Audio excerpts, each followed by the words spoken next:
हमारे सारे मीडिया बंधुओं के माध्यम से मैं देश के मतदाताओं को ये बतलाना चाहता हूँ कि जब भी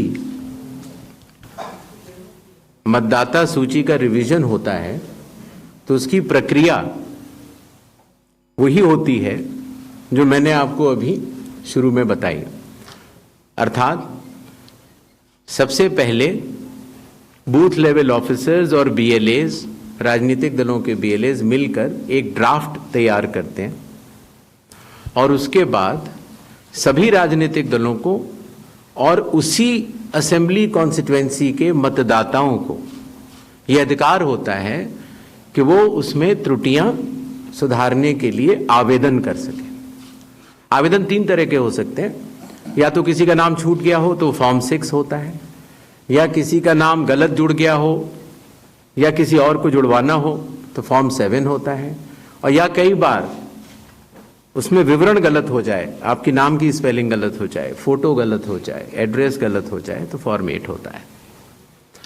तो ये क्लेम्स एंड ऑब्जेक्शंस का जो पीरियड होता है ये बहुत महत्वपूर्ण होता है और इसमें सभी राजनीतिक दलों की भागीदारी और मतदाताओं की भागीदारी भी आवश्यक होती है। जब ये सारे क्लेम्स एंड ऑब्जेक्शंस आ जाते हैं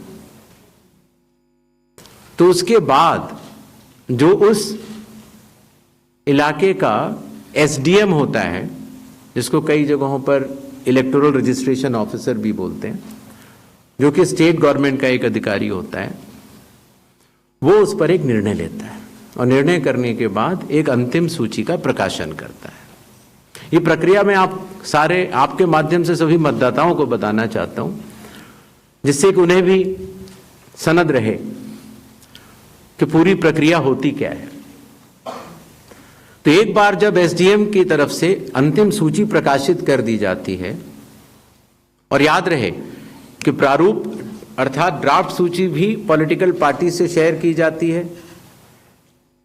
और अंतिम सूची भी पॉलिटिकल पार्टी से शेयर की जाती है, और आजकल चूंकि तकनीकी का जमाना है तो वेबसाइट पर भी इलेक्शन कमीशन की अवेलेबल होती है। इसके बाद भी अगर कोई भी त्रुटि रह जाए तो उस जिले के डीएम के पास एक अपील होती है, और अगर डीएम से भी उस त्रुटि का समाधान न निकले तो उसके ऊपर उस प्रदेश के चीफ इलेक्टोरल ऑफिसर के पास एक अपील होती है। जो अंतिम सूची प्रकाशित हो जाती है उसके ऊपर हो जाते हैं चुनाव। जब चुनाव होते हैं तो पॉलिटिकल पार्टीज अपने कैंडिडेट्स को खड़ा करती हैं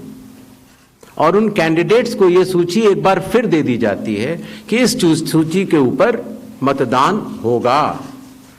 और यह सूची मतदान केंद्रवार दी जाती है। इस प्रक्रिया के बाद जब चुनावी मतदान होता है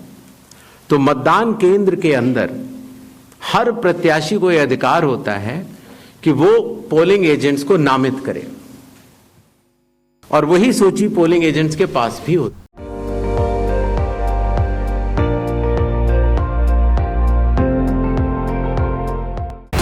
আপুনি চাই আছে ND24 সৰ্বশ্ৰেষ্ঠ নহয় সৰ্বোত্তমৰ দৌৰা।